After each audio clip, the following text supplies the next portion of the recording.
அஸ்ஸலாமு அலைக்கும் வரஹ்மத்துல்லாஹி வபரகாத்துஹு. இறைவனின் சாந்தியும் சமாதானமும் நம் அனைவர்கள் மீதும் உண்டாவதாக.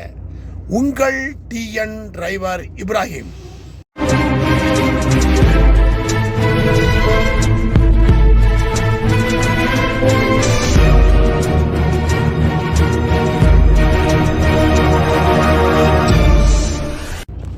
அன்புள்ள தமிழ் சொந்தங்களே, சில பேர் என்ன கேள்வி கேட்குறீங்கன்னா, பாய் இந்த மாதிரி வண்டியை நீங்களே கலட்டி எல்லாம் மாட்டுறீங்களே, உங்களை ஏன் கம்பெனியில் மெக்கானிக் இல்லையா அப்படின்னு கேட்குறீங்க. நியாயமான கேள்வி. நேற்று நான் வாட்டர் பம்பு போட்டதில் ஒரு ஆள் கேட்குறாரு, பாய் இது வண்டி ஏதோ ரிப்பேர் ஆச்சுன்னா அவங்க பொறுப்பா நம்ம பொறுப்பான்னு கேட்குறாங்க. ஓகே, எல்லாத்துக்கும் ஒரு மொத்தமாக உடனே பார்த்து ஏற்கனவே ஒரு 7-8 வீடியோக்கு முன்னாடியும் சில இதுகள்லாம் இருக்குது. நீங்கள் ஏன் பாய் கஷ்டப்படுறீங்க, இந்த புஷ்ஷு மாட்டினல்ல நீங்கள் ஏன் கஷ்டப்படுறீங்க, நீங்கள் அவங்கள்ட்ட கொடுத்துட வேண்டியதானே அப்படின்னு. ஐயா, அண்ணன்மார்களே, தம்பிமார்களே, நமக்கு சொந்த பந்தங்களே, தொப்புள் உறவுகளே, நான் சொல்கிறத கவனமாக கேளுங்க. இந்த வண்டியினுடைய வேலை தெரியாமல் ஒரு ஆள் கையை வைக்க முடியாது. ரெண்டாவது என்னன்னு கேட்டிங்கன்னா, கம்பெனியினுடைய பெர்மிஷனோ மெக்கானிக் பெர்மிஷனோ இல்லாமையும் தொட முடியாது. நீங்கள் ஒரு பெரிய மெக்கானிக்காக கூட இருக்கலாம். ஒரு உதாரணத்துக்கு பெரிய மெக்கானிக்கு, நீங்கள் 15 வருஷமாக ஒரு மெக்கானிக் வேலை பண்ணியிருப்பீங்க, இந்த வால்வோவே பண்ணியிருப்பீங்க. ஆனால் நீங்கள் டிரைவர் வேலைக்கு இங்கே வந்திருக்கீங்கன்னு வைங்க, என் கம்பெனிக்குள்ளே நீங்களும் கை வைக்க முடியாது. புரியுதா உங்களுக்கு? அந்த வேலைக்கு அப்போ நீ எப்படிடா வைக்கிறேன்னு நீங்கள் கேட்கலாம் இல்லையா? நான் இதே கம்பெனியில் 2001 வரை வால்வோ சம்மந்தப்பட்ட உள்ள எல்லாத்தையும் எனக்கு ஒரு வயிற்றில் ஒரு சின்ன ஆப்ரேஷன் பண்ணாங்க. அதனால எனக்கு 1 இயர் சான்ஸ் கிடைச்சது. பிலிப்பைன்ஸ் ஜோயலுங்கிற பேர், அவர் இப்போ போயிட்டார் இடையில எக்ஸிட்டில். அவர் எனக்கு எல்லாம் கற்றுக் கொடுத்து எனக்கு ட்ரைனிங் கொடுத்து இந்தக்குள்ளே நான் வண்டி அந்த வேலை பார்த்தவன் தான் இன்றைக்கி எனக்கு கை கொடுக்குது. நான் மறந்துடக்கூடாது. நான் இதே வேலையை இன்னொரு கம்பெனியில் போய் செய்ய முடியாது. அது எப்போ செய்ய சொல்லுவான்னு தெரியுமா? ரோட்டில் எங்கனையாவது பிரேக் டவுன் ஆச்சு, காலிபர் போச்சு, அது போச்சுன்னா உன்னால் முடியுமா, நீ எடுத்துகிட்டு வந்துடுற வண்டியை அப்படிமா. இப்போ புரியுதா உங்களுக்கு? உள்ளுக்குள்ளே எக்ஸ்பிரஸ் கம்பெனியில் ஒரு சாதாரண டிரைவரு, பொதுவாகவே இந்த வேலைகள்லாம் யாருக்குமே தெரியாது. நான் 100க்கு 100 உண்மையை சொல்கிறேன். இப்போ யாரோ என்னமோ பேசிட்டு போட்டோம், ஏன் உனக்கு தான் தெரியுமா, நாங்களாம் டிரைவர் இல்லையாம்மா, அதுதான் நேற்று கூப்பிட்டா, வா நீ டிரைவர் தானே, நான் அந்த வேலையெல்லாம் நான் செய்கிறத நீ செய் வா அப்படின்னேன். ஏன், நான் மெக்கானிக்கு படித்தேன், அந்த ஒர்க் ஷாப்லேயே கடந்து படித்தவன், ஒர்க் ஷாப்பில் வேலை பார்த்தவன், 1 வருஷமாக கடந்திருக்கேன், அதனால நான் செய்கிறேன். அவர் இதான் வாயில் ஏதாவது வருதுன்னு பேசிக்கிட்டே இருப்பாங்க. இப்போ இவங்களுக்கு நான் பதில் சொல்கிறேன். எப்படின்னா, ஒரு express company, time to time ஓடக்கூடிய கம்பெனி, எவ்வளோ பொருளை எடுத்துகிட்டு போகும், நல்ல கவனமாக தலையில் அப்படியே கொண்டு வாங்க. உங்களை அப்படியே நான் கூப்பிட்டு போகிறேன் பாருங்கள். நீங்களே இருக்கிறீங்க, நீங்களே அந்த வண்டியில் ஒரு சின்ன ரிப்பேரு, வண்டி கொண்டு ஒர்க் ஷாப்பில் விட்டோன்னா அவர் பிஸியாக இருக்கார், உங்களை பார்த்து தெரியும், நீங்கள் பாருன்ட்டீங்க. சரி, பார்த்துட்டாரு. நீங்கள் பார்த்துட்டு வண்டி எடுத்துகிட்டு போய் ஒரு 200 கிலோமீட்டரில் அந்த வண்டி அதே ப்ராப்ளத்தை நின்று போச்சுன்னா நீங்கள் யார், மெக்கானிக்கை சொல்லுவீங்களா, இல்லை மெக்கானிக் உங்களை சொல்லுவானா, இல்லை நீங்கள் 2 பேரும் சேர்ந்து மேனேஜர் ஜிஎம் வரைக்கும் பேசுவீங்களா? முதல்ல யோசனை பண்ணி பாருங்கள். அப்படின்னா இது ஒரு பெரிய ரிஸ்க் எடுத்த வேலை தானே. எனக்கு ரிஸ்கே கிடையாது, எனக்கு தெரியும், நான் செய்கிறேன். புரியுதா? அதனால தான் எந்த டிரைவருக்கும் எந்த வேலையும் இதை சம்மந்தப்பட்ட இந்த வேலைகள் தெரியாது. புரியுதா? சும்மா நான் தான் டிரைவரா, நீ தான் டிரைவரா, நான் தான் டிரைவர், அதில் கோவப்படுவாங்களே தவிர மற்ற விஷயங்கள் அதிகமாக ஒரு ஆளுக்கு தெரியும், ஒரு ஆளுக்கு தெரியாது. அவ்வளோதானே. எனக்கு தெரியுங்கிறதுனால எனக்கு ஃபுல்லாக பெர்மிஷன் கொடுத்துருக்கான். நான் அதை செய்கிறேன் அங்கேயே நின்று. ஏன்னா அவன் அப்படி போவான் வருவான், கொஞ்சம் லேட்டாகும். நான் டக்குன்னு நின்று அந்த வேலையை முடித்து பக்குவமாக துல்லியமாக முடிச்சுட்டு தான் அந்த வண்டியை வெளியே எடுத்துகிட்டு போனேன். இல்லைன்னா ஏற்கனவே இந்த கம்பெனியில் 17 வருஷம் ஆச்சு, ஒரு 27 வருஷம் ஆச்சு. இப்போ இந்த கம்பெனியில் கனடா, எத்தியோப்பியா ஓடினது, துபாய், அதெல்லாம் வேறு. புரியுதா?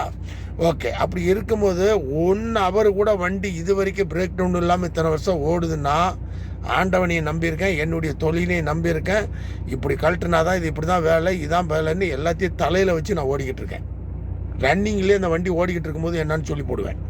எனக்கு இறைவன் கொடுத்த பெரிய ஒரு புத்தி அது மூளைக்கு. புரியுதா?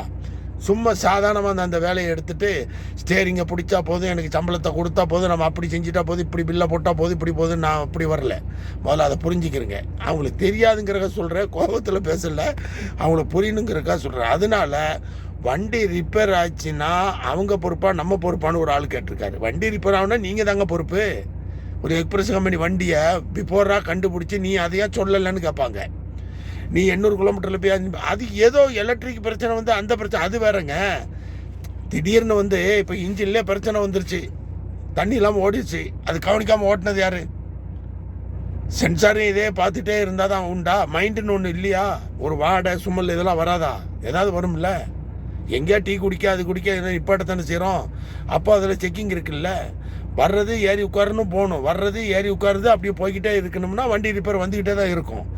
என்னுடைய மைண்டு 24 மணி நேரம் ஓட்டுறேன்னா இந்த தூங்குறதை தவிர இங்கே தான் இருக்கும், இங்கே தான் வச்சுருப்பேன்.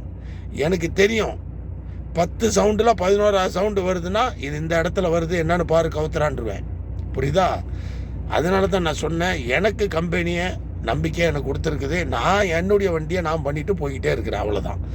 புரியுதா? எந்த இடத்துலையும் ஃபெயிலியர் ஆகிற மாதிரி, வண்டி நிப்பாட்டுற மாதிரி, லோடு லேட் ஆகுற மாதிரி ஒரு கம்ப்ளைண்ட் இது வரைக்கும் கம்ப்ளைண்ட். எனக்கு நான் வந்து 3 அவார்டு, கடைசியில் ஆம்புலன்ஸ் அவார்டுன்னு ஒன்று ஒருத்தனை கொண்டு, நம்ம டிரைவர் தான், அதாவது பிலிப்பைன்ஸ் நாட்டுக்கு போயிட்டான். அன்றைக்கி எனக்கு லைக் போட்டுக்கிட்டு இருக்கான், 4 வருஷம் ஆகும். புரியுதா? எதில் ஒரு ஸ்டோரி போடுவேன், இது போடுவேன், லைக் பண்ணுவான், குட் மார்னிங் இப்ராஹிம்னு போடுவார். அவருக்கு உயிருக்கு போராடிட்டு கிடந்தார் ஒரு ஆக்சிடெண்ட்டில். அப்போ அன்றைக்கி 2 மணிக்கு நாங்கள் தான் வர்றோம், நின்று அவனை ஆம்புலன்ஸை போட்டு அவனை தூக்கி நான் அனுப்பி அவனை உயிரை காப்பாற்றினேன். இன்றைக்கும் அவன் மறக்க மாட்டான். கம்பெனி எனக்கு ஒரு பெரிய அவார்டு கொடுத்தாங்க அதில். புரியுதா? எல்லா பேப்பரையும் வச்சுருக்கேன். ஏன்? அப்போ அந்த வேலை தெரியணும், வண்டி நிற்கக்கூடாது ரோட்டில், வேலை நான் பார்த்தா நிற்கக்கூடாது, நான் தான் பதில் சொல்லணும். சாதாரண வண்டியில் தூங்கி நைட்டு ஃபுல்லாக தூங்கிட்டு பகலில் ஓட்டிகிட்டு போகிறவங்க கூட வைக்க மாட்டாங்க. ஏதோ பிரேக் ஓஸ் கட்டாகி போச்சுன்னா ஏதாவது கண்டக்டரை மாட்டிட்டு போய்கிட்டே இருப்பாங்க. ஏதாவது தண்ணி லீக் ஆச்சுன்னா அதுக்கு என்ன வழியோ அதை பார்த்துட்டு போய்கிட்டே இருப்பாங்க. அப்படி தானே? மற்ற விஷயம் காலிபர் ஜாம் ஆயிடுச்சு, என்ன பண்ணுறது? வீலை உருவி தூக்கி போட்டு போகணும், இல்லைன்னா காலிபரை உடச்சி எடுக்கணும், சிலிண்டரை உடச்சி எடுக்கணும், இல்லை கார்பெட் பிரேக் எடுத்து பிரேக்கை லாக் பண்ணணும், ஏர் பேக் ஏர் சஸ்பென்ஷன் போச்சுன்னா என்ன பண்ணணும், எல்லாமே சொல்லியிருக்கேன்ல. இதைத்தானே பண்ண முடியும். இந்த மாதிரி ஒர்க் ஷாப்பில் நின்று வேலை பார்க்க முடியுமா அவங்களால? அலோடே பண்ண மாட்டாங்க. புரியுதா? எந்த கம்பெனியும் சரி, எந்த கம்பெனியும் அலோடு பண்ணாது. கம்பெனி மெக்கானிக் பெர்மிஷனோடு இருந்தால் மட்டும், அதுவும் உங்களுக்கு 199% தெரிஞ்சால் மட்டும்தான் நீங்கள் நிற்க முடியும். நான் ரிஸ்க் எடுத்து என்னுடைய வண்டி ரிஸ்க் எடுத்து செய்கிறேன், வழியில் நின்னா நான் தான் பதில் சொல்லணும். புரியுதா? நீங்கள் வர்றவங்க நான் இப்படி இருக்கேன்னு நினச்சி வந்தீங்கன்னா அது உங்களை பொறுத்தது, அதுக்கு நான் பொறுப்பு இல்லை. புரியுதா? பாய் இப்படி இருக்காரு, இப்படி பண்ணுறாரு, ஜாலியாக போகிறாரு வர்றாருன்னா அது எனக்குள்ளே என்ன நடந்துக்கிட்டு இருக்கு மண்டையிலேயும் நெஞ்சிலையும் எனக்கு தான் தெரியும், மனசில். புரியுதா? உங்களுக்கு தெரியாது. நான் போடுறது வண்டி பிரேக் டவுன் ஆகுனா என்ன பண்ணணும், இப்படி ஆகிட்டுனா என்ன பண்ணணும், இந்த மாதிரி டைமில் என்ன ஹெல்ப்பு, என்ன கான்டாக்ட் பண்ணணும், எப்படி செய்யணும், அதைத்தான் நான் போட்டுக்கிட்டு இருக்கேன். நீங்கள் என்ன நினச்சிட்டு வந்தீங்கன்னா அது உங்களுடைய தப்பு தான். புரியுதா? நான் வந்து பழைய ஆள். புரியுதா? எல்லா வண்டி பொதுவாக நான் அதிகமாக ஓட்டினது வால்வோ தான். ஸ்கேனியா வந்து 3 வருஷம் தான் நான் ஓட்டினேன் கனடாவில். புரியுதா? 2வது எத்தியோப்பியாவில், 2வது நம்ம துபாயில் வந்து மான் வண்டி ஓட்டினேன், டேங்கர் டீசல். புரியுதா? அதுலேயும் இது எல்லாமே ஒன்று தான், கம்ப்யூட்டரு. புரியுதா? என்ன பிரச்சனை இதில் வருமோ அதான் வரும். மாடல் தான் ஒரு மாதிரியாக இருக்கும், மாறி இருக்குது. அதனால் தயவு செய்து நீங்கள் வந்து இப்படி தான் இருக்குமோன்ட்டு எதுலேயுமே கையை வச்சுருங்க. முடியலையா வண்டியை நிப்பாட்டிட்டு கால் பண்ணுங்கள். இன்றைக்கி நைட்டு கால் பண்ணால் காலையில் மெக்கானிக் வருவார், ஏதாவது ஹோட்டலை பார்த்து நிப்பாட்டிடுங்க. அப்படி தான் ஏதாவது பிரச்சனை தெரிஞ்சால் நிப்பாட்டியிருக்கேன். புரியுதா? அதான் உங்களுக்கு நல்லது. தயவுசெய்து எதுவுமே தெரியாமல் கையை வச்சுறாங்க. ஏதாவது சென்சார் ஏதாவது கம்ப்யூட்டரில் ஏதாவது பேரை சொல்லிட்டுனா மெக்கானிக்கல் ஃபால்ட்டுன்னு வந்துட்டுனா நீ எதுக்கு கையை வச்சேன்னு கேட்பாங்க. புரியுதா? அப்போ இது சாதாரண பார்க்குறதுக்கு உங்களுக்கு ஈஸியாக இருக்கும், ஆனால் இது ரிஸ்க் எடுத்து செய்கிற வேலை. புரியுதா உங்களுக்கு? வாட்டர் பம்பை மாட்டிட்டு போனேன்ல, அந்த வாட்டர் பம்பு லைனில் லீக் ஆகிட்டுனா யார் பொறுப்பு? நான் தானே. நான் ரோட்டில் என்ன பண்ண முடியும் சொல்லுங்கள்? அதுதான் துல்லியமாக நின்று அந்த வேலை நமக்கு தெரியுங்கனால சரி, இதுன்னு இல்லை, எது வேணாலும் செய்வேன். இன்ஜினியரிங் கியர்பாக்ஸ் தவிர எந்த வேலையும் பார்ப்பேன். புரியுதா? நான் கடந்திருக்கேனே, ட்ரைனிங் எடுத்து வேலை பார்த்துருக்கேன், அதே ஒர்க் ஷாப்பில் இருந்திருக்கேன். அதனால சொன்னேன், நீங்கள் வந்து என்ன மாதிரி நீங்களும் வரணுங்கிறது தான் என்னுடைய பிரார்த்தனை. அது எப்படி நம்மளை போல் ஆட்கள்கிட்ட இருக்கணும். எப்படி நான் இங்கே கடந்தால் எப்படி இருக்க முடியும்னு சொல்லுங்கள்? எல்லோரும் ஆசைப்படுறீங்க, நான் ஃப்ரீயாக படித்து கொடுக்க தான் நினைக்கிறேன். புரியுதா? படித்து கொடு, இப்படி தான் மைண்டை கொடுத்துருவேன். இப்படி தான் பார்த்துக்க, இப்படி தான் வரும், இது இந்த சவுண்டு கொடுத்துனா இதுதான். ஆனால் நீங்கள் சொல்கிற வார்த்தை, ஒவ்வொரு பார்ட்ஸ் வார்த்தையும் நாங்கள் சொல்கிறீங்க வார்த்தையும் பார்த்தா எனக்கே ஒரு மாதிரியாக இருக்குது. சொல்லுங்கள், எனக்கே ஒரு என்னடா நம்ம ஒரிஜினலாக இதை வந்து பார்ட்ஸை பற்றி நம்ம பேசிக்கிட்டு இருந்தோம்னா இவங்க அங்கே என்னத்தையும் கற்றுக்கிட்டு என்னமோ போட்டுக்கிட்டு இருக்காங்களே அப்படின்னு. புரியுதா? டென்ஷன் புள்ளின்னு சொன்னாங்க அன்னைக்கு. அதான் உண்மையிலே அது ஹிட்லர் புள்ளி தான் அது பேர். அப்போ என்ன டென்ஷனர்னா, அவன் டென்ஷன் புள்ளின்னா அது பாக்ஸில் விற்கிற கடையிலேயே எழுதி அங்கேருந்து வருது அந்த கம்பலில் டென்ஷனர். என்ன டென்ஷன் புள்ளி அது?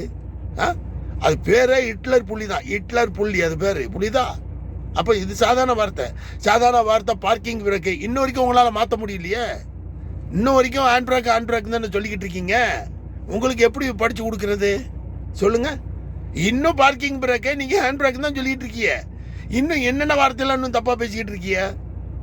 ஒரு இங்கிலீஷ்காரன் கம்பெனியில் வேலை பார்க்குறீங்க, நீங்கள் வந்து ஹேண்ட் பிரேக்கு நோ ஒர்க்குன்னு போட்டு போங்க, 3 நாள் ஆனாலும் வண்டி அங்கே தான் நிற்கும். உன்னை கூப்பிட்டு ஆஃபீஸில் விசாரிங்கவா, ஹேண்ட் பிரேக்கு தான் வண்டியில் எங்கே இருக்குன்னு கேட்பான். புரியுதா இல்லையா? முதல்ல அதை புரிஞ்சுக்கிறங்க. இந்த மாதிரி நிறைய தப்பாக சொல்லிக்கிட்டு இருக்கீங்க. நம்ம என்ன பண்ண முடியும் சொல்லுங்கள்? நம்ம ஒரிஜினலாக போடுறோம். ஒரிஜினல் இங்கே வந்தீங்கன்னா ஜாப் ஆடுறோம், அப்படி தான் எழுதணும். பார்க்கிங் பிரேக் நாட் ஒர்க், முடிஞ்சு போச்சு. ஹிட்லர் புள்ளி செக் ஷேக்கிங் சவுண்டு வருது, அப்படி தான் போட முடியும். டென்ஷனர் புள்ளின்னா என்னன்னு கேட்பான். புரியுதா இல்லையா? நான் உண்மையாக சொல்லி கொடுத்துக்கிட்டு இருக்கிறேன். நீங்கள் என்ன சரியா மாற்றி பேசிக்கிட்டு இருக்கீங்க. நான் என்ன பண்ண சொல்லுங்கள்? சரி, ஓகே. அதனால் வந்து நான் ரிஸ்க் எடுத்துருக்கேன்னா எனக்கு மெக்கானிக் சப்போர்ட் இருக்குது, எல்லாமே இருக்குது, கம்பெனிக்கு எல்லாமே எனக்கு தெரியும். புரியுதா? அதனால என்னுடைய சர்வீஸு, என்னுடைய பட்டறிவு இதை வச்சு தான் அந்த தெரியுங்கிறனால தான் நம்ம கையை வச்சு எல்லா வேலையும் அவர் 100 வண்டியை வேலை பார்க்கும்போது நம்மகிட்ட சொல்லுவார், நீ பார்த்துரு இப்ராஹிம், புதுசாக மாத்திரமா நீ பார்த்துரு இப்ராஹிம், பேடு மாத்திரி அந்த கையில் பிடி மாற்றிக்க, நான் ரூம் போகிறேன் முடிஞ்சுது அப்படிம்பாரு. Right, okay. அவர் செய்ய தெரியாமன்னு இல்லை, அந்த இஷ்டத்தில் நான் செய்வேன். எனக்கு அந்த வேலை செய்யணும்னா எனக்கு மறக்கக்கூடாது இல்லையா? மறந்துடக்கூடாது பற்றிலா. அதனால தான் நான் செஞ்சுக்கிட்டு இருக்கேன். மறந்துடாதீங்க, எனக்கு மறந்துடக்கூடாது. கைப்பழக்கம் இல்லையா, அது எப்படி நான் மறக்க முடியும்? அப்போ அந்த வேலையை அப்பப்போ நான் செஞ்சுக்கிட்டே இருந்தால் தான் அது எனக்கு மறக்காது. ஓகே நண்பர்களே, இதுதான். நீங்கள் ஃபஸ்ட்டு ஃபாலோ பண்ணுங்கள், ஷேர் பண்ணுங்கள், லைக் பண்ணுங்கள், கமெண்ட்ஸ் பண்ணுங்கள். மீண்டும் அடுத்த வீடியோவில் சந்திப்போம்.